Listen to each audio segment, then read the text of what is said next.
Bom, a Ucrânia aceita essa proposta. Zelensky acrescentou que os Estados Unidos devem convencer a Rússia a cumpri-lo. O presidente acrescentou que, como parte do acordo, os Estados Unidos concordaram em retomar o compartilhamento de inteligência com a Ucrânia. Durante as negociações, a delegação ucraniana propôs implementar uma trégua parcial no céu e no mar, enquanto o lado dos Estados Unidos queria tentar fazer mais, disse uma fonte próxima ao gabinete presidencial, ao Kiev Independente. Então aí houve uma proposta ucraniana, frente à proposta americana. A posição da Rússia em relação a um cessar-fogo parcial não é clara, acrescentou a fonte. Moscou rejeitou repetidamente o congelamento das hostilidades ao longo da atual linha de frente, acreditando que tem vantagem no campo de batalha. Dentro de um certo período, prepararemos um acordo final sobre como acabar com a guerra. Agora, as discussões dizem respeito apenas aos primeiros passos, disse a fonte. O que é importante, gente? Realmente, um primeiro passo é preciso dar. Um cessar-fogo para sanar a quantidade de mortes que tem e a partir daí continuam-se as negociações. Eu vejo que isso aí é um propósito positivo. Os Estados Unidos suspenderão imediatamente a pausa no compartilhamento de inteligência e retomarão a assistência de segurança à Ucrânia, anunciou o gabinete presidencial da Ucrânia em 11 de março. Os Estados Unidos suspenderam a ajuda militar e a inteligência à Ucrânia após uma reunião entre o presidente Volodymyr Zelensky, o presidente dos Estados Unidos Donald Trump e o vice-presidente dos Estados Unidos J.D. Vance na Casa Branca, que terminou em uma discussão acalorada. O congelamento da ajuda militar atraiu críticas até mesmo de membros do próprio partido do Trump. O senador republicano Lindsey Graham disse que retirar a ajuda à Ucrânia em meio à guerra da Rússia seria pior do que o que ocorreu no Afeganistão. O conselheiro de Segurança Nacional dos Estados Unidos, Mike Waltz, confirmou durante uma coletiva de imprensa conjunta em Jeddah que o Washington continuará a fornecer assistência militar à Ucrânia sob o chamado Programa Presidencial Drawdown Authority, PDA. As delegações também discutiram o papel essencial dos esforços humanitários para alcançar a paz, incluindo a troca de prisioneiros de guerra, a libertação de civis detidos e o retorno de crianças ucranianas deslocadas à força. Os delegados determinarão a composição de suas equipes de negociação para iniciar novas negociações para alcançar uma paz sustentável que garanta a segurança da Ucrânia a longo prazo, diz o comunicado do gabinete presidencial. Bom, a gente viu aí que mudou-se tudo agora, todo o cenário, Já se fala em segurança da Ucrânia, retorno da ajuda militar, retorno da ajuda de informações, e a gente vê uma mudança estratégica aí por conta da solicitação de desculpa do Zelensky, de toda essa comunicação que houve entre as duas delegações. O que a gente vê é que aparentemente isso faz parte de um plano geral. As forças ucranianas atacaram com sucesso a refinaria de petróleo de Moscou e uma instalação de oleoduto Druzhba, no Oblast de Oriol, durante a noite de 11 de março, informou o Estado-Maior das Forças Armadas da Ucrânia. A declaração vem depois que a Rússia afirmou ter derrubado mais de 330 drones ucranianos em Moscou, Oriol e outros oblastes em um ataque maciço de drone.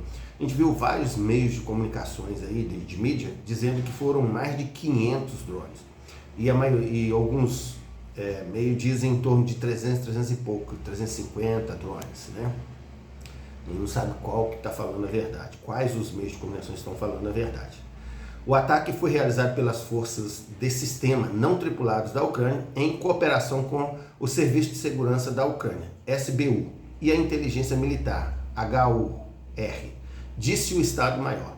A gente vê aí a importância de se montar atualmente nas Forças Armadas, principalmente na brasileira, porque eu sou brasileiro,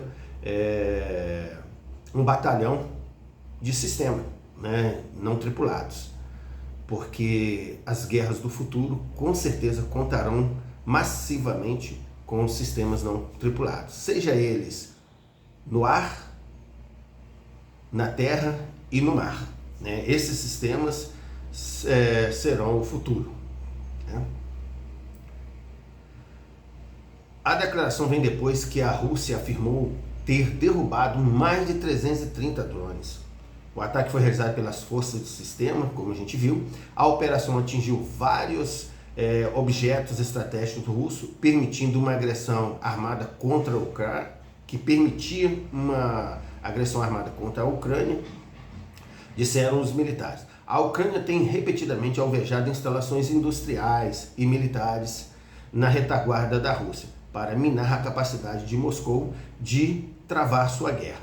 A gente vê aí que são várias guerras de informações, né, entre os ataques russos, ataques ucranianos. Quando é ao lado da Rússia que dá declarações, sempre aumenta os mortos e detidos do lado da Ucrânia. Quando é da Ucrânia, sempre aumenta os mortos e detidos do lado da Rússia. Então, vários acertos foram registrados, né, na refinaria de petróleo de Moscou. Então a gente vê que isso aí tem sido constante, né? A defesa aérea da Rússia tem trabalhado muito, mas não tem conseguido evitar a destruição que a Ucrânia tem feito dentro do território russo. Explosões também foram relatadas na instalação de combustível de Stanoy-Kon, no Oblast de Oriol. Essa instalação é uma parte fundamental da infraestrutura de oleoduto Druzhba e garante o fornecimento de petróleo para o porto de Ust-Luga, no Oblast de Leningrado. Então, assim, a Ucrânia tem afetado drasticamente a segurança da Rússia, inclusive a infraestrutura militar, né, de abastecimento e tudo mais da Rússia. A instalação fica a cerca de 170 quilômetros ou 100 milhas da fronteira russa-ucrânia.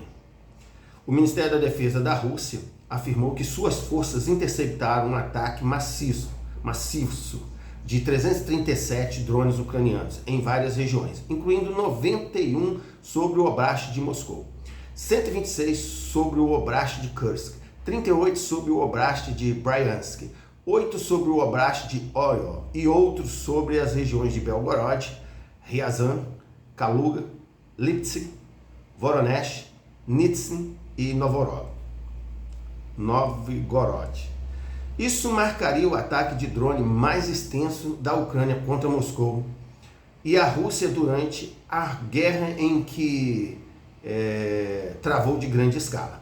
Autoridades russas não relataram ataques contra alvos estratégicos, mas alegaram que locais civis foram danificados em todo o Oblast de Moscou.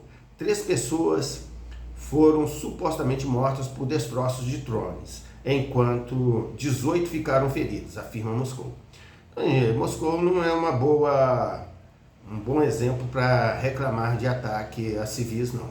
Aparentemente aqui, que dá a entender na reportagem que a Ucrânia não fez ataques sobre infraestrutura civil, mas sobre infraestrutura militar, mas esses drones foram abatidos e destroços deles atingiram instalações civis. E aí causaram danos, né?